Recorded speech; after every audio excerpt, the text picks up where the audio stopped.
খেলা জমে উঠেছে, কেউ হাসতেছে না, হাসার চেষ্টা করতেছে।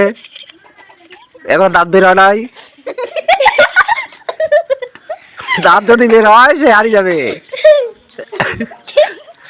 দাঁত বের হইলে কিন্তু হারিয়ে যাবে।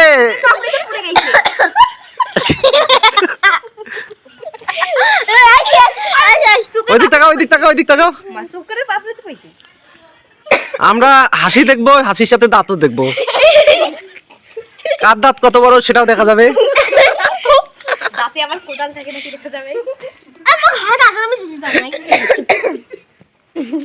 আবার পূর্বের অবস্থায় চলে আসছে। দুইজন মারাত্মক দুইজন লোক একসাথে